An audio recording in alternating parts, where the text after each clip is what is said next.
о чем ты? Да ладно. Что за ерунду ты несешь? Что за хрень творится на корабле? Потому что, если честно, мне кажется, здесь, обитает какое-то зло, в буквальном смысле. Надо успокоиться и постараться мыслить трезво, ладно? То, что я видела... Короче, там были трупы. Трупы солдат. Они были вполне себе мертвые, но потом вдруг ожили и... Знаешь, я бы сказал, звучит не так уж и безумно. Я что-то видел. Какую-то старуху, полоумную, ровесницу динозавров. И все бы ничего, но она просто взяла и исчезла. Там был еще один Алекс. В каком смысле? Там ходили какие-то чудища с его лицом. С лицом Алекса. Это было ужасно.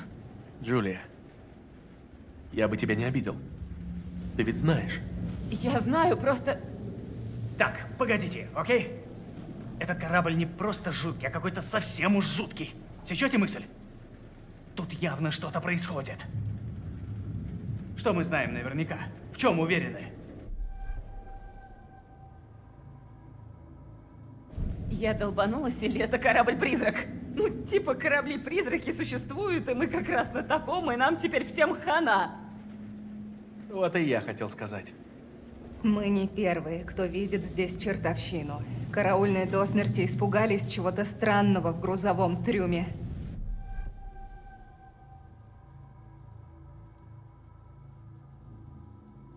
Что здесь произошло на самом деле? Этот корабль сплошная загадка. Газета была от 47-го года.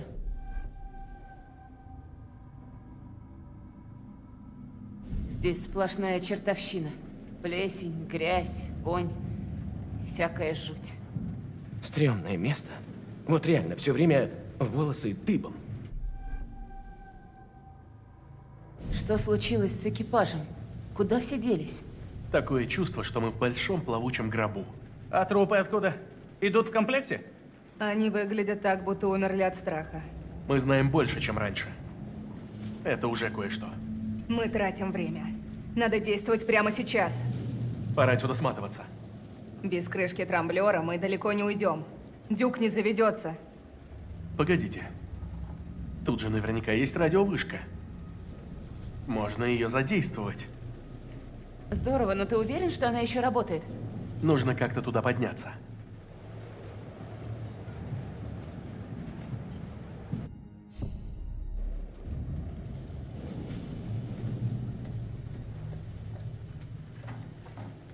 Надо валить с корабля. Ну да. По-моему, мы, короче говоря, полной задницы.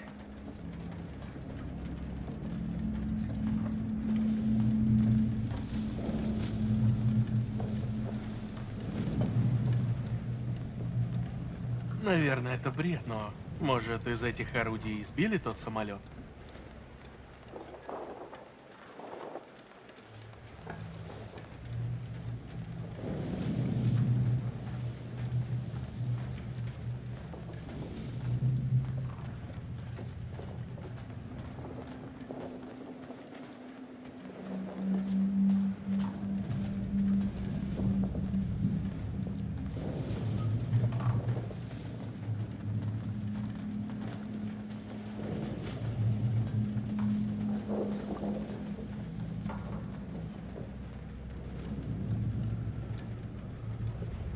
Класс. Пригодились бы, если б не дырки.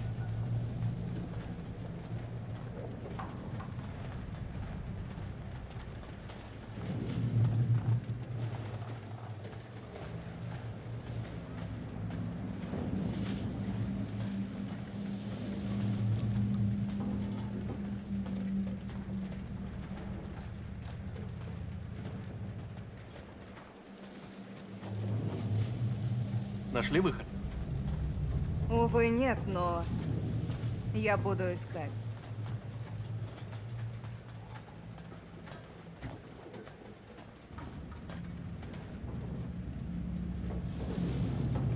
Эй, мне нужна помощь.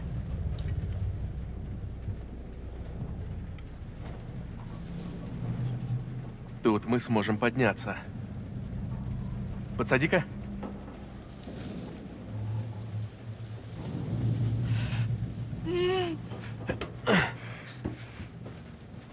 Я помогу.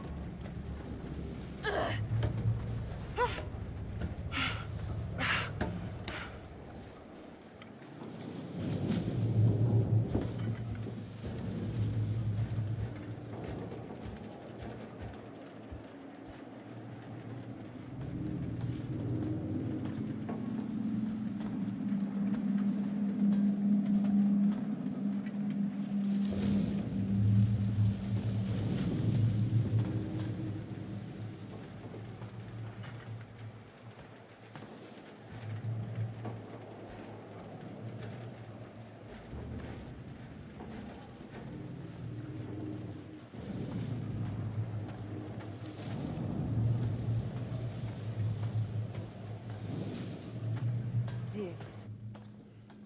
Да, здесь я бежала за Конрадом. Ха. Знакомое место.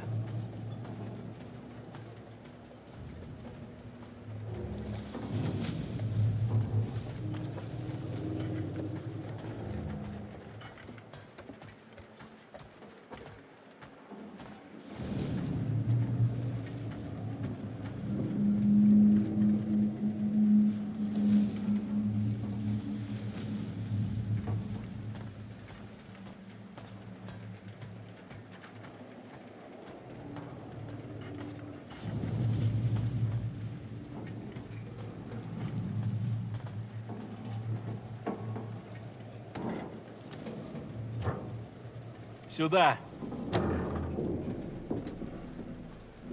Тут можно пройти.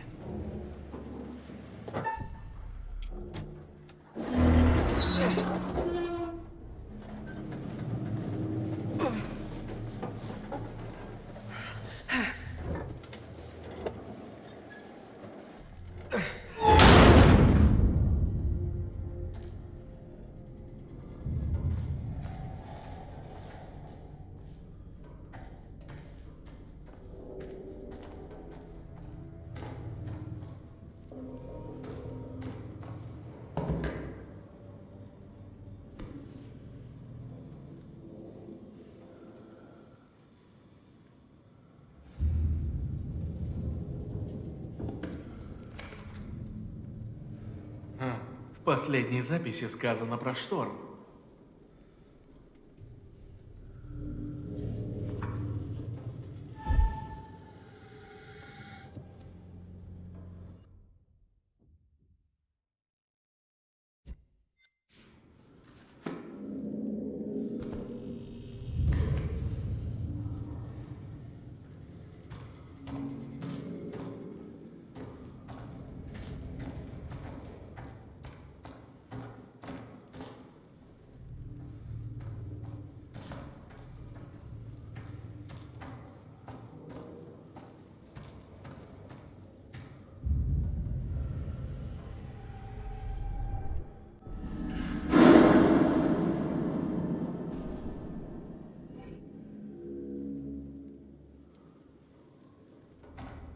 Вы нашли радио? Нет, но радио на корабле должно быть. По-другому быть не может. Наши шансы на выживание я оцениваю невысоко. Что-то тут не так. Если идти в Сан-Франциско, то не таким же маршрутом. Как будто пытались отвести всем глаза. Типа прятки, только в океане.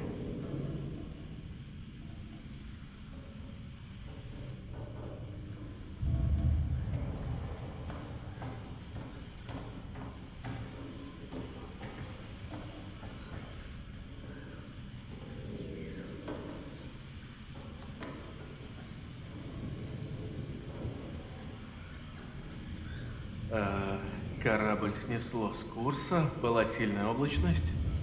Они не знали, где находятся.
Смотрите.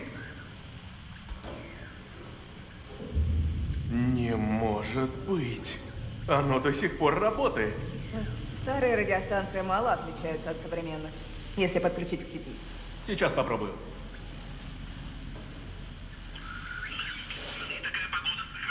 О, работает.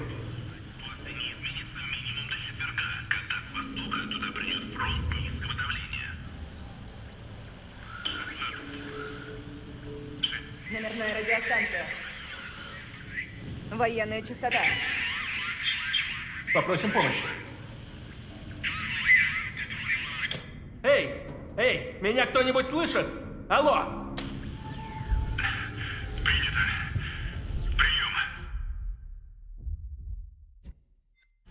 Охренеть!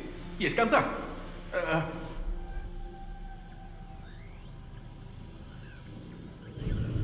Если вы слышите, мы на старом грузовом корабле.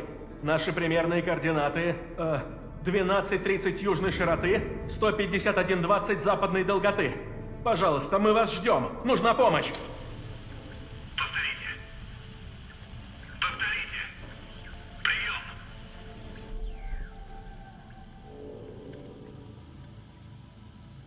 Мы на старом грузовом судне. Кажется, его название ранг Medan.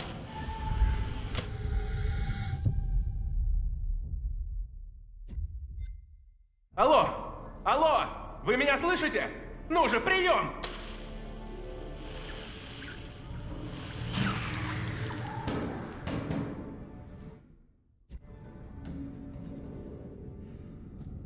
Йоу, народ! Зацените!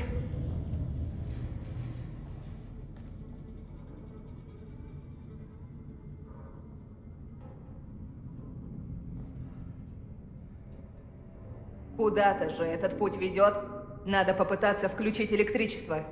Нам нужно включить радио. Кто-то из нас должен остаться здесь, возле радио.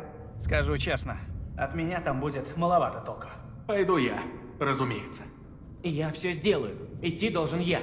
Серьезно? Ты? Да ладно.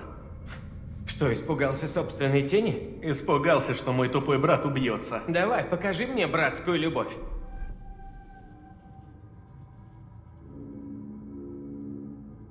Ну, если ты хочешь, я в тебя верю, бро. Я тоже иду. Эй, что? Джулия, нет. Ты не охранник. Я о себе позабочусь. Эй, раз Джулия сказала справиться, то справится. И точка. Ну что, Джулия, ты и я.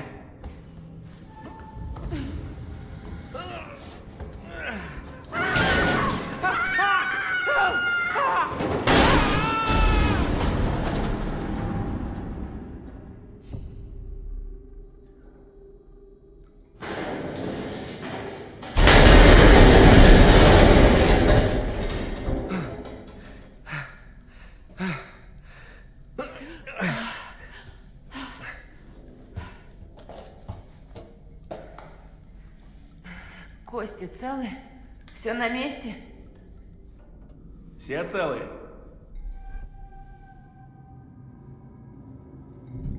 Нормально. Что будем делать? Нам надо найти генератор. Если запустим его, запустим и радио. Ладно, мы будем ждать у радио.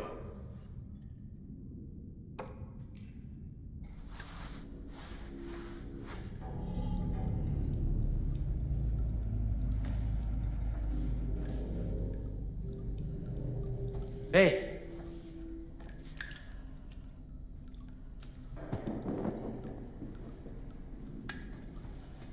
Ты первый.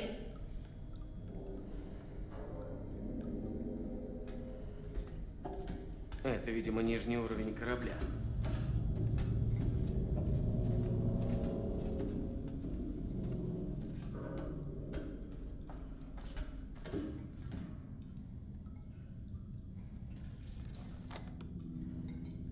Похоже, какие-то разборки. 10 дней в карцере? Ого. Видать, ему основательно крышу снесло.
Хотел бы я, знаешь, кайфануть. Что за хрень ты несешь? Но при других обстоятельствах этот корабль был бы крутейшим местом для исследований. Серьезно. Вот уж нет, вовсе нет. Сказала так, кто первой погрузилась к крэку. Заткнись.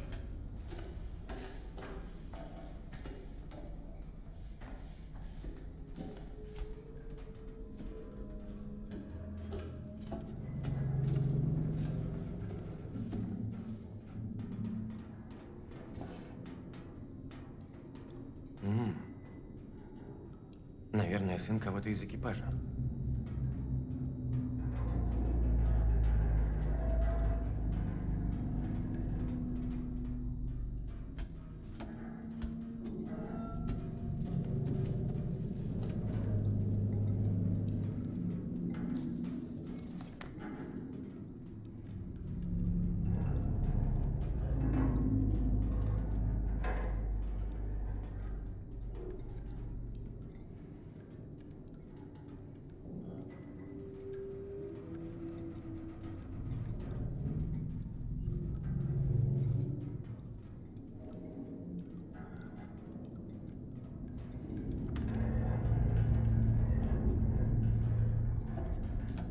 Боже.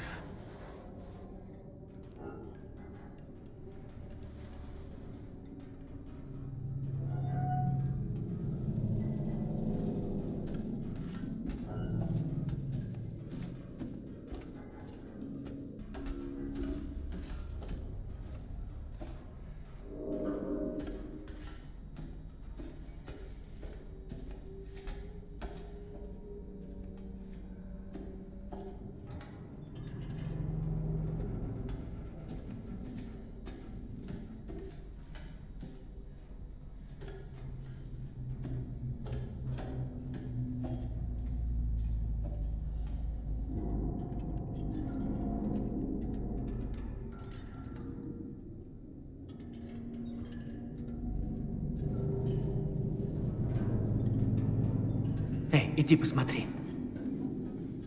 Смотри, там внизу. Машинное отделение. Самое место для генератора.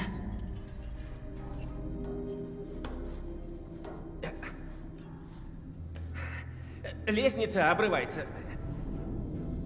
Кажется, я могу... Стой! Ты в порядке?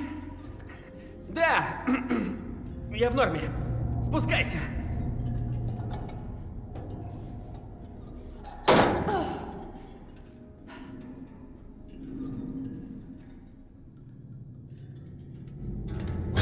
О, Господи! Чего? Смотри, там... Это... Стой, ты не видела? Ау? Ладно, ладно, так.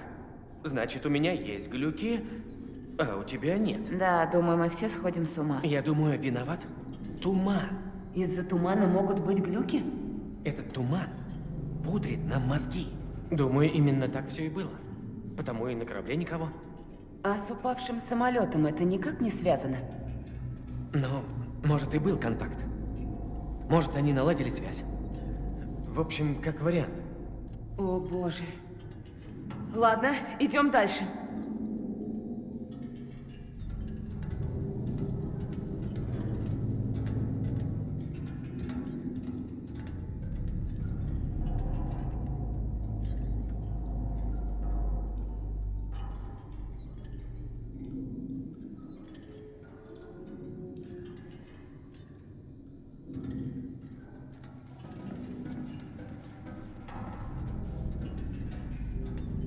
А знаешь, чего я хочу? Сухие шмотки? Да.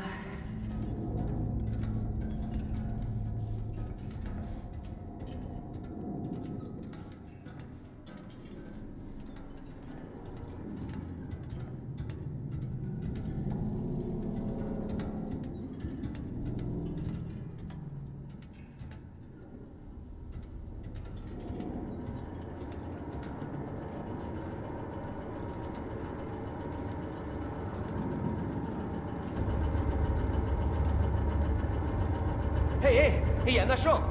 Слава богу! Он работает! Ну, слава богу, нашли. Переключи рубильник и пошли наверх.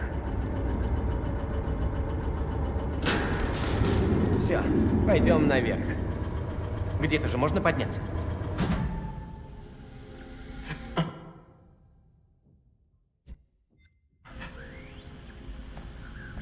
Электричество вырубилось, но мы починили. Как слышно? Прием. Опишите ситуацию. Прием. Нужна помощь. Срочно.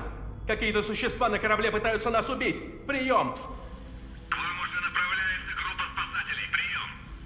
Местонахождение подтверждено. А что в тебе? Работай.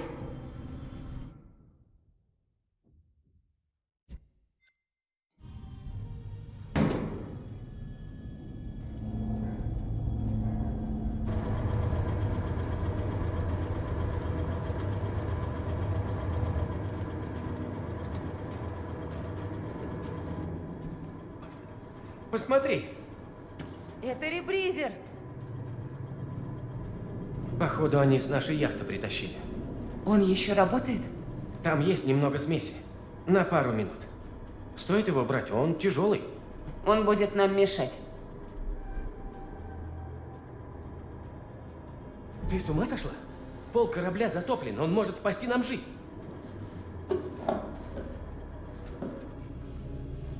Salaud! Je sais ce que t'essaies de faire! À quoi tu parles, tuer, hein? Mais c'est moi qui vais te tuer! Dis-moi seulement où est ce putain d'or! T'as perdu la tête ou quoi? Non! Je t'en prie! Non! Je t'ai dit de la fermer, sale menteur! Ferme ta gueule de merde! Tu dis n'importe quoi! Tout ce que tu racontes, c'est des conneries! Alors, ferme ta sale gueule de merde! Écoute. Écoute-moi. Non! Fais pas ça! Je t'avais dit de fermer ta gueule! О, черт!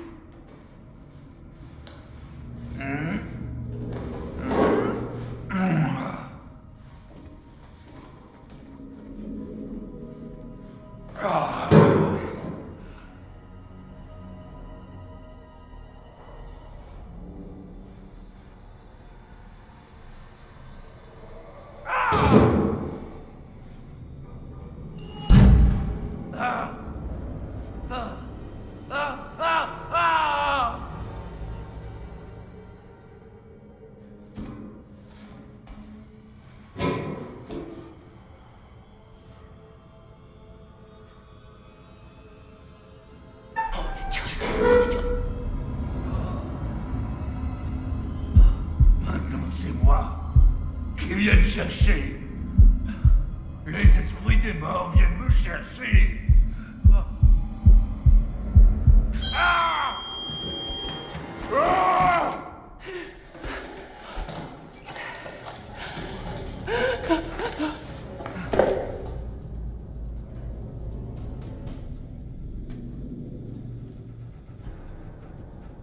Зря вы прячетесь, сучки мелкие. Хотите захапать все золото? Тут же, наверное, целая куча. На всех хватит. А мы все в деле, так? Пытаетесь меня облапошить?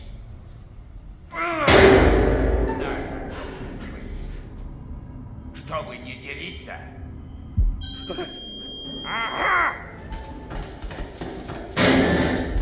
Эй!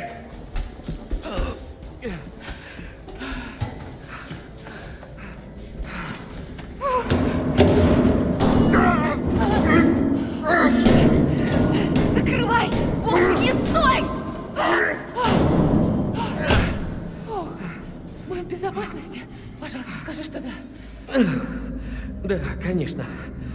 Эти двери способны выдерживать многое.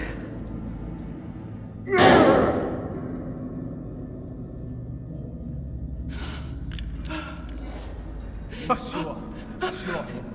Не с места. А вот теперь никто из вас не изменится. Повернитесь. Тихо. Медленно. Вот так. Ладно? Не меняйся, не смейся. Руки вверх. Тихо. Нет, нет, нет, не так. Никаких перемен, все. Просто убери пистолет, и никто не пострадает. Думаете, я хотел убивать? У меня просто не было выбора. Он внутри нас. Я прав? Я же прав. Ага. Вот опять. Опять все переменилось. Что? Что изменилось? Назад! Не лезьте к туману! Что? Здесь нет тумана! Не вдыхайте! Не вдыхайте туман!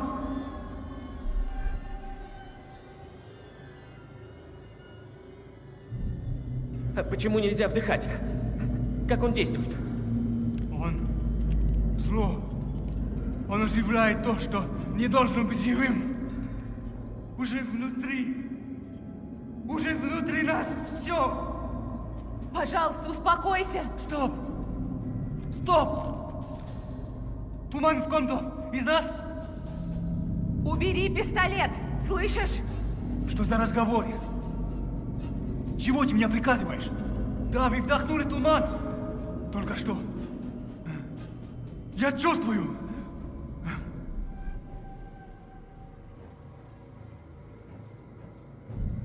Ладно, хорошо. Да, там и правда что-то такое было. Какая-то дымка или туман. Я знал. Говорил. В тебе есть туман?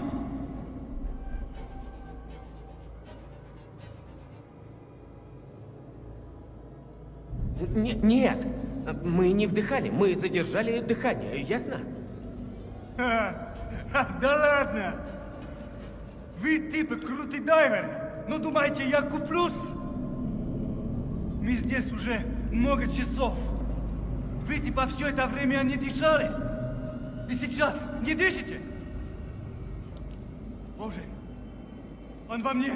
Кошмар, я вдохнул туман! Он во мне, да? Я чувствую, как он там вихрится! Меняет меня! Внутри!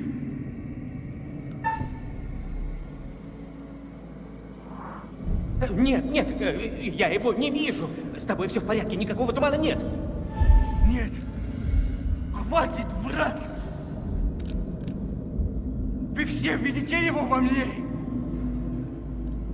Вы просто врете! Туман внутри! Жрет меня заживо!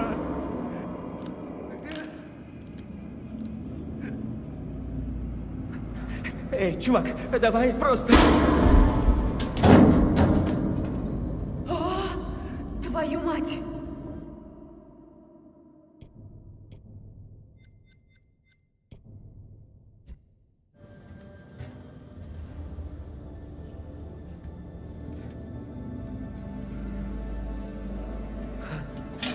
Вот дерьмо.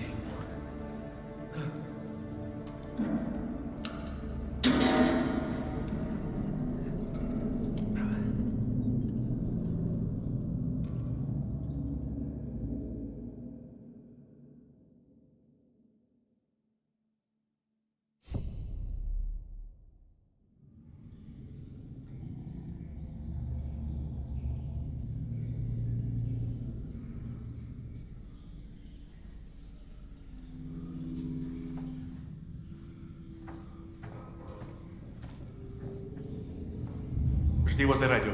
Зачем? Иду на уровень ниже. Может, там есть полезное оборудование. Постараюсь недолго. Подожди меня здесь. Я тоже буду здесь.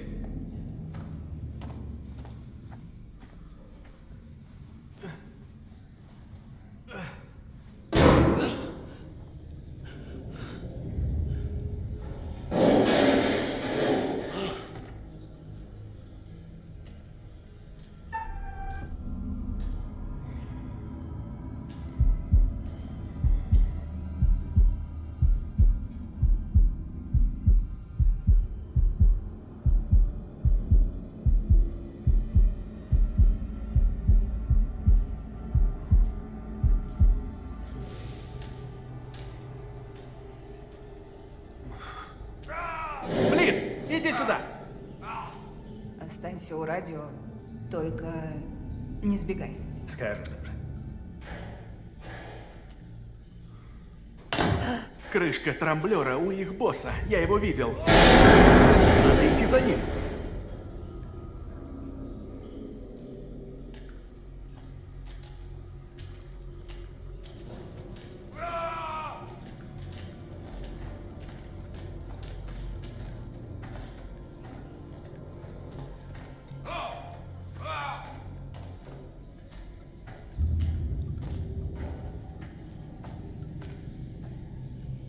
Наверное, это мы и слышали.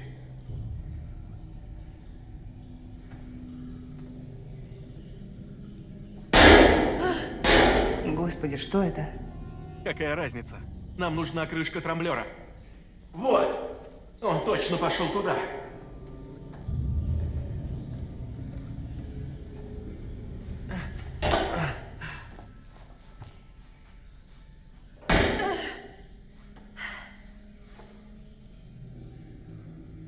Вот, блин. Ну ты посмотри. Вон он.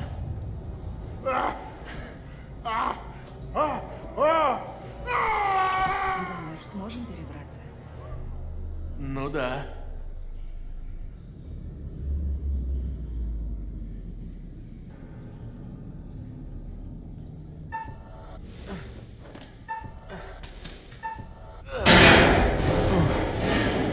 Обалдеть.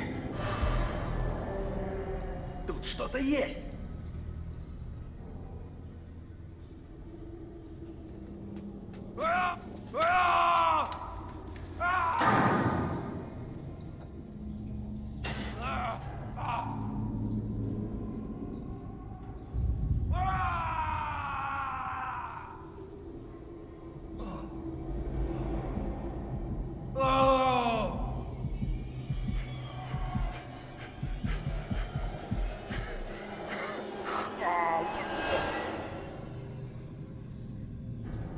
Я туда не допрыгну, Алекс. Я поищу другой путь.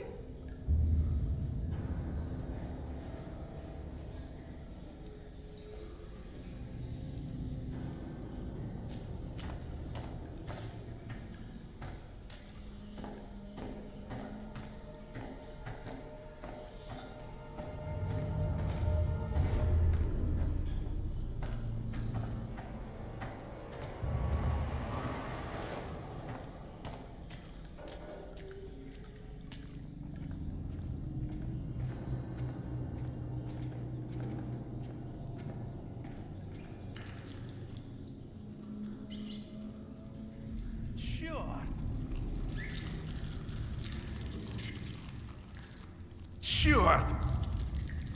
Жесть.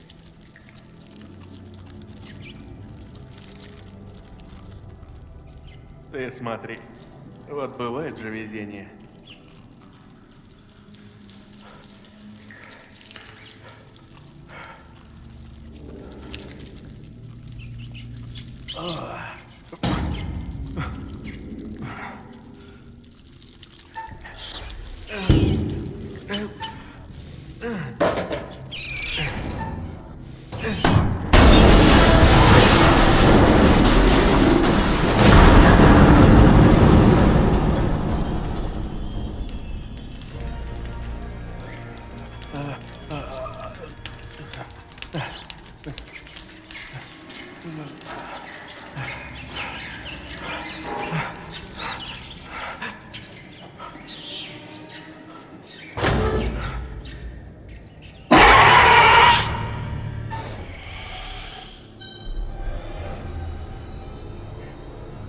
Что?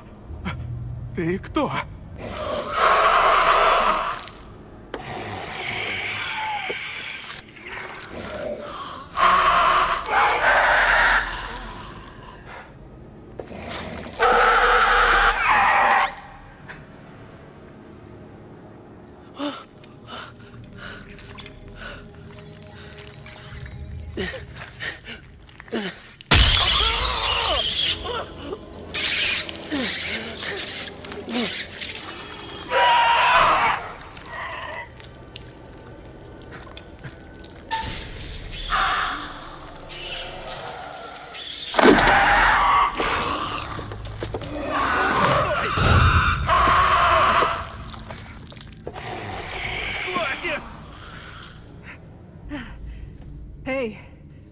Успокойся. О, Господи. Господи. Плиз.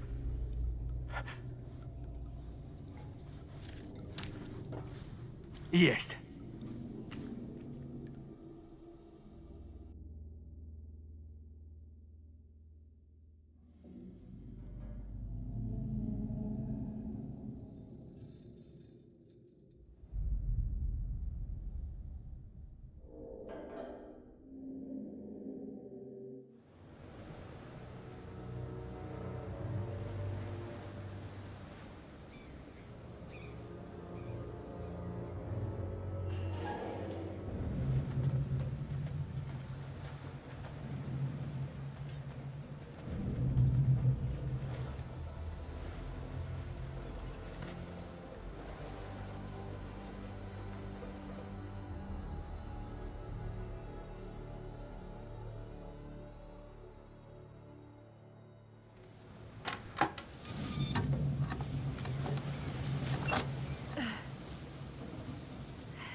Ну что, попробуем?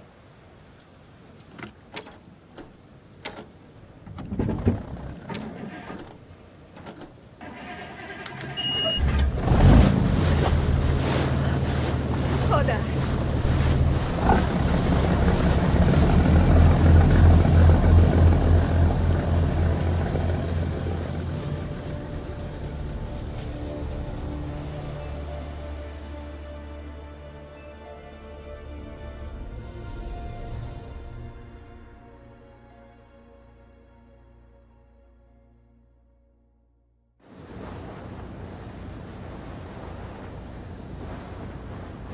Козел, захвативший яхту, думал, там золото.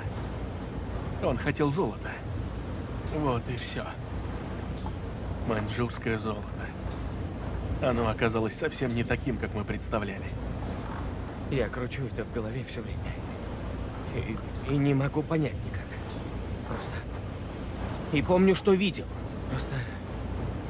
Как поверить в то, что я там видел-то? Я видела Алекса. Но это был не Алекс, а кто-то другой. Но он выглядел как Алекс. Он смеялся надо мной. Вот вы мажор.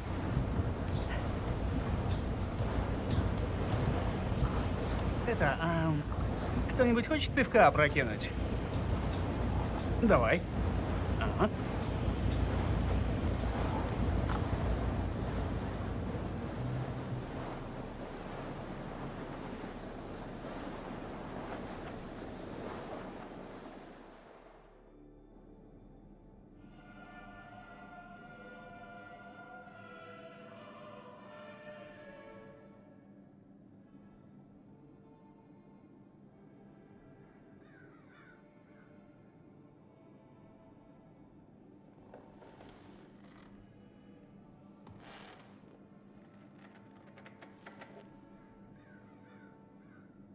Поздравляю! Все ваши подопечные еще дышат. Достижение, можно сказать. Ситуация накалилась, но Алекс сумел сдержаться. Молодец, Алекс, и вы молодцом. Все дело в решениях, не так ли? В решениях, принятых в спешке, в панике, принятых не разумом, но сердцем. Или наоборот. Решениях, последствия которых могут проявиться не сразу. Но они, безусловно, проявятся. Всегда есть последствия.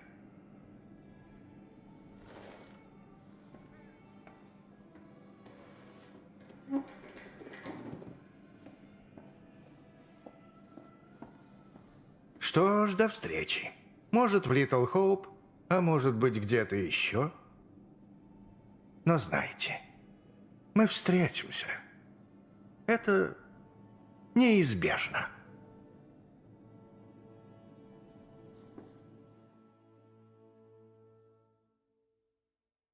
Won't you spare me over till another year? Won't you spare me over till another year? Won't you spare me over till another year? Won't you spare me over till another year? Won't you spare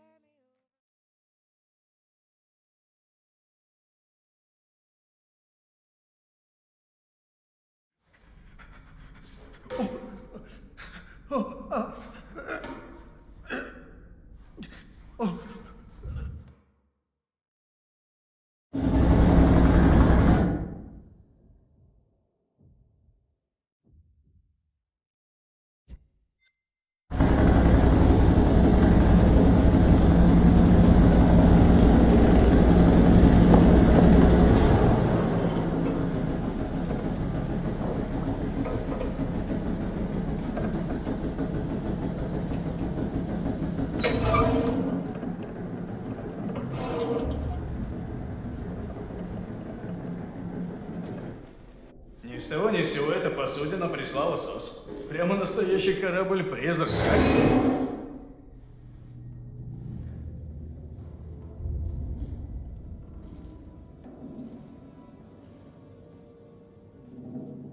О, а это что?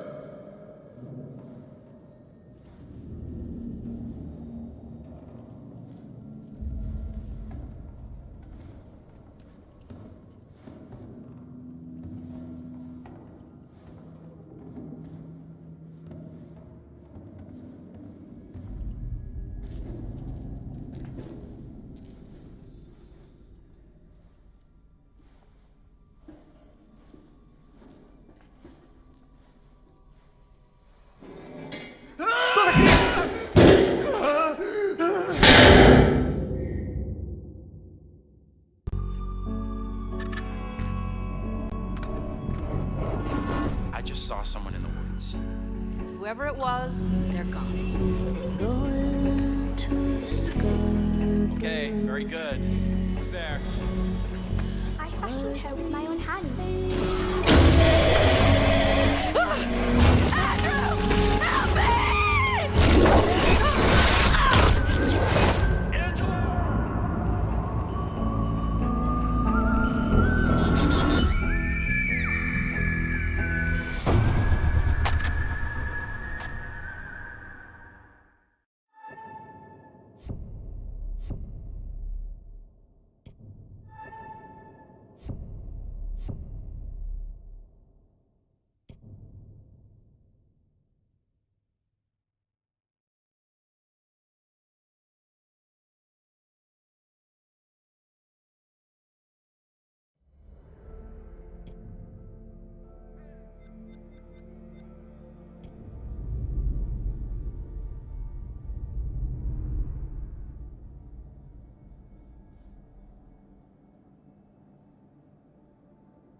The horror anthology is much loved and has an established pedigree across all forms of entertainment.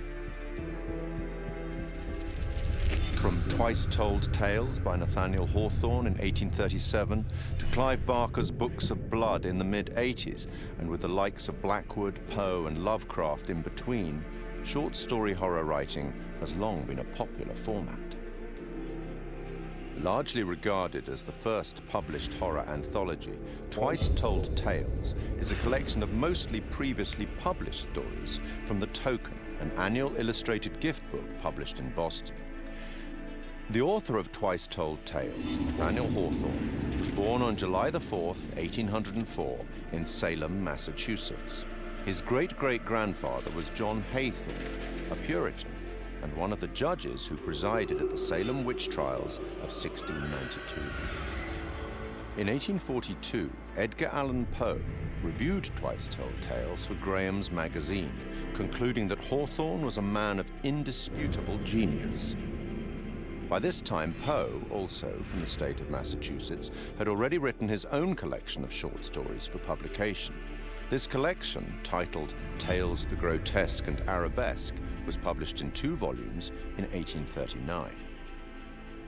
The horror anthology had become a recognized format, and after also writing many short stories for newspapers and magazines, Algernon Blackwood's first publication, The Empty House and Other Ghost Stories, was released in 1906. Blackwood went on to write such classics as The Willows and The Wendigo, which was first published in another anthology, The Lost Valley and Other Stories, in 1910. Fast forward 74 years to 1984 and the first publication of Books of Blood. Each book was a collection of horror stories written by British author Clive Barker, the first of which catapulted Barker to legendary status in horror writing, with Stephen King proclaiming him the future of horror. Several of the stories from Books of Blood have been adapted successfully for film, including Rawhaired Rex and The Midnight Meat Train. Barker adapted The Yattering Jack in 1986 for use in George A. Romero's anthology TV series Tales from the Dark Side. I take it you will remain.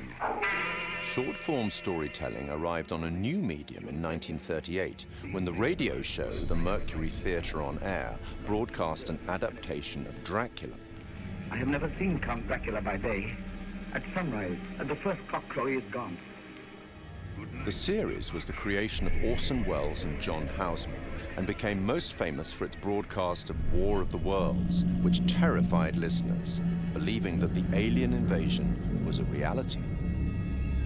From 1942, the radio drama series Suspense broadcast more than 90 short plays on CBS radio for 20 years, often featuring some of Hollywood's leading stars. Initially, the series seldom used material that would be classified as horror, fantasy, or science fiction, but by the late 50s, this became a regular occurrence, including material such as H.P. Lovecraft's The Dunwich Horror. One episode, The Hitchhiker, broadcast in 1942, featured a performance by Orson Welles and was later adapted for an episode of The Twilight Zone in 1960. 1947 saw the debut of Quiet Please, a radio horror and fantasy series created by Willis Cooper. Cooper had been a writer for Orson Welles' Campbell Playhouse, which had succeeded the Mercury Theatre on Air. Which is written and directed by Willis Cooper and features Ernest Chappell. Quiet Please for tonight is called Camera Obscura. The play's scripts often broke the fourth wall by speaking directly to the listener, a technique much adopted in later horror anthologies. In his book, Terror on the Air, Horror Radio in America, Richard J. Hand wrote that Cooper had enjoyed creating roles for the audience, including implicating them in the action of the story itself, indicating a clear desire to create horror as interactive entertainment more than 70 years ago. The show ran for 2 years. Forward 50 more years in radio, and in October 2010, we see the debut of Larry Fessenden and Glenn McQuaid's radio show, Tales from Beyond the Pale. Successful genre filmmakers in their respective rights, the two began producing episodes under Fessenden's studio, Glass Eye Pix, influenced by the works of Boris Karloff, Peter Lorre, and Orson Welles. Fessenden would later partner with the show's sound designer, Graham Resnick, to write the scripts for Supermassive Games' critically acclaimed horror debut, Until Dawn, and for the first game in their Dark Pictures horror anthology, Man of Medan.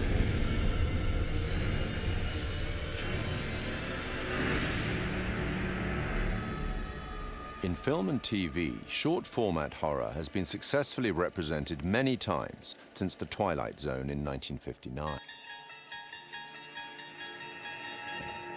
Created and presented by Rod Serling, The Twilight Zone ran for 5 seasons on CBS from 1959 to 1964. Each show was a standalone story featuring characters faced by surreal and often disturbing events. Serling's introductions and conclusions to each show summarized the story and provided some justification for the events and, often, the moral of the story. In 2016, Rolling Stone placed The Twilight Zone at number 7 in its list of the greatest shows of all time. The 1972 film Tales from the Crypt is highly regarded by fans of the genre. Starring Peter Cushing and Joan Collins and featuring Ralph Richardson as the Crypt Keeper, it is an anthology film based on stories from EC Comics and one of several Amicus horror anthologies produced in that decade. And in 1989, HBO launched a horror anthology series under the same name, also based on EC Comics, which ran until July 1996. 1982 saw the release of Creepshow, a dark comic horror anthology film directed by George A. Romero. Influenced by and a homage to the material from the EC and DC comics of the 1950s, its entirely original material was written by Stephen King, and it is a somewhat tongue-in-cheek expression of the horror genre. 25 years on, and in 2007, Trick or Treat presents another set of horror shorts as a dark comedy horror anthology film. And then, in 2012, a very different anthology film with a very different tone, VHS. Created by Brad Miska and Bloody Disgusting, an American horror genre website and film production company, VHS is a much darker horror anthology film. Comprising 6 short horror stories and linked by a found footage theme, 2 of the stories, Second Honeymoon and Tuesday the 17th, were written and directed by Ty West and Glenn McQuaid. Other examples in film and TV that are more than worthy of mention are Roger Corman's 1962 anthology, Tales of Terror, based on 3 Edgar Allan Poe short stories and featuring Peter Lorre, Vincent Price, and Basil Rathbone. The 1963 Italian horror anthology, Black Sabbath, narrated by Boris Karloff. The TV series Night Gallery, a spiritual successor to, or certainly a close relative of, The Twilight Zone, fronted again by Rod Serling and focusing more directly on horror, which ran from 1969 to 1973. Stephen King's Cat's Eye of 1985. John Carpenter's 1993 film Body Bags, featuring the likes of Sam Raimi, Wes Craven, and Mark Hamill, and Southbound, a 2016 road trip horror anthology by a number of the collaborators on VHS. From written fiction through radio, cinema, and TV, and now video games, horror anthology is a format that both creators and horror fans enjoy. And it's a format that has existed for almost 200 years. Long may it continue.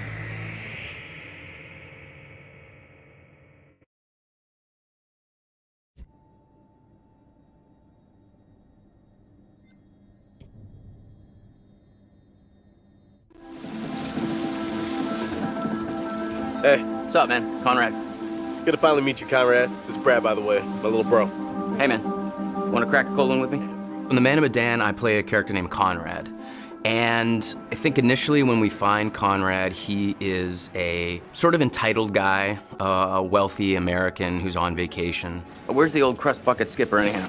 He's an adventurous guy. He lives off the cuff. He does what he wants. I'd invite you to make yourselves at home, but And I think that's kind of fun to play as an actor. He has no censor, he's no filter. So whatever circumstance he's put into, you know exactly how Conrad feels. And so it was kind of fun performance to start out being brash, kind of a silly guy, and just jump in and have fun with that. So is everybody on board and ready to go? You're selling, I'm buying.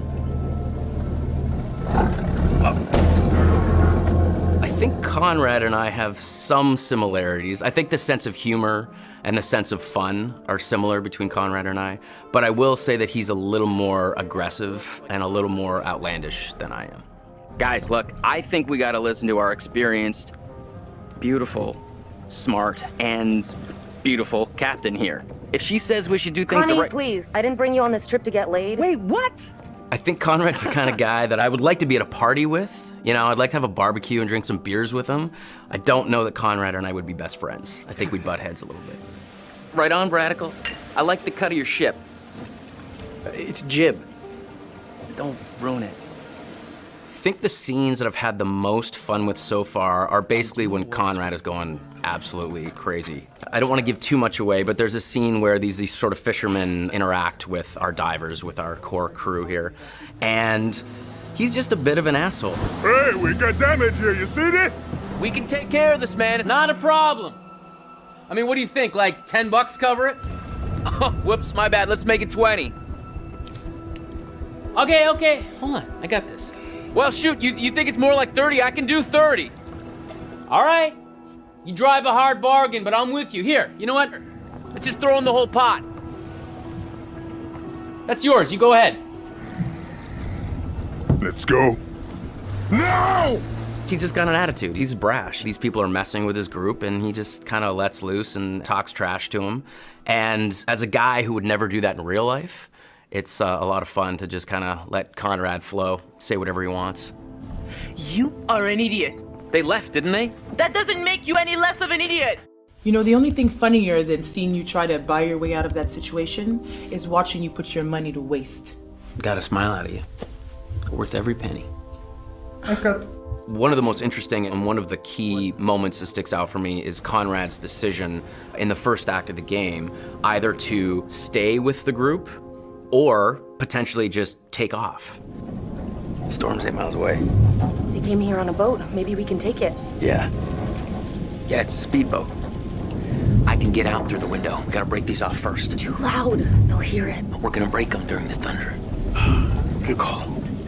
Don't leave us here, okay? And I think, again, this is what's interesting. Depending on how the player sculpts the story, Conrad can become a coward, essentially, and desert his friends and his family, or become a hero and stay. These fuckers need to pay. So that, to me, is very, very interesting. Two very human choices, and depending on how our player decides to live with these characters, can totally change the outcome of the game. So I think that I enjoy when Conrad makes the heroic choice and gets to stick around. He obviously gets to see more of the adventure, but it's just as possible that he tries to save his own life and takes off. Whew, wow, that was intense. That's one way to put it. You got a better way to put it? All the characters do have very strong personalities and drives. Leave, leave, leave! I think Conrad is the instigator. Good news, bad news. Bad news? I don't see how this could get any worse. I think he is the one that really starts the confrontation with the fishermen. These are kind of maybe the fishermen I pissed off earlier. Oh, god damn it, Conrad. Great, just great. And the good news? So I think in a lot of ways, Conrad is there to stir the pot and create drama. I recognize them. How is that good news? I thought you were gonna ask the good news first. You're such an idiot, Jesus. Do I prefer playing the good guy or the bad guy? I think that there's fun in both.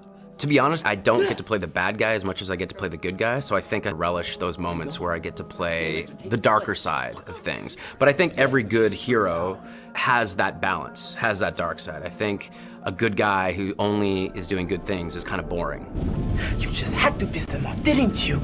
So I think that there's elements of both sides in both characters. And the best villains are the villains that don't think they're doing anything wrong. Their motivation is not like, oh, I'm a mustache-twirling bad guy. It's like, no, they're doing what's right for them. It just happens to be against what most people think is the right thing to do. If I can't shoot them as payback, at least I could give them a nice jab with a sharp knife. Because I'd had some experience working with motion capture and games before, this experience was much easier for me coming right in. I didn't feel like I was jumping into the deep end. What I really like is that all the actors are constantly there all the time. There's the ability to work off each other without the pressure of specific lighting and marks. There's a freedom to that I really, really enjoy. It's been really good. It's been very kind of a free experience as far as like motion capture performance. You got a funny way of saying thank you, Conrad. You're a piece of work, Conrad. I'm not all work, I'm a little play too. Hashtag wink.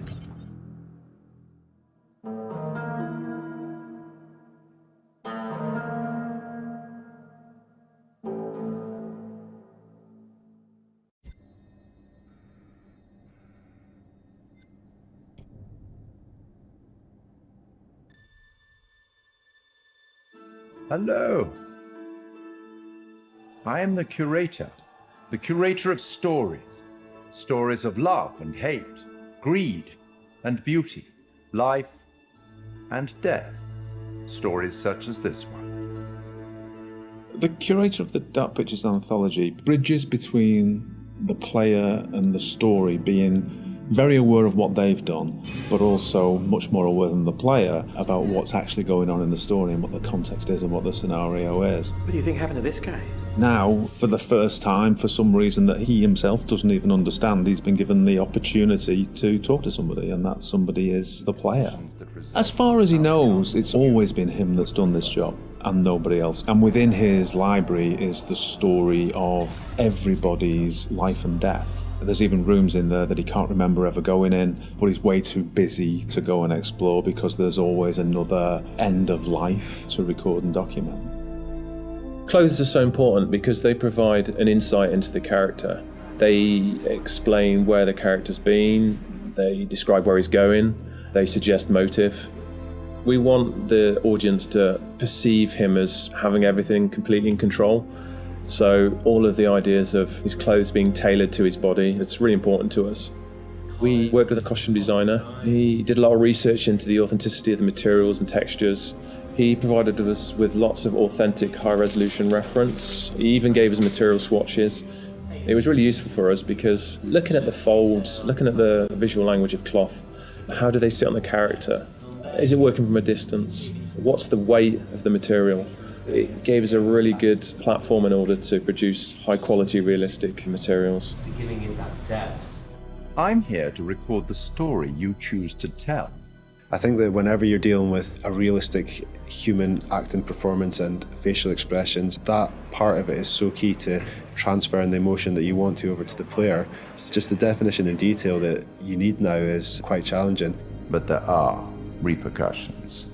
In terms of cameras, it's quite interesting as well because we've talked a little bit before about how we use skewed angles, upshots, tilts and all that kind of thing to create this feeling of unease and anxiety in the horror moments. And for the curator, it was quite the opposite actually.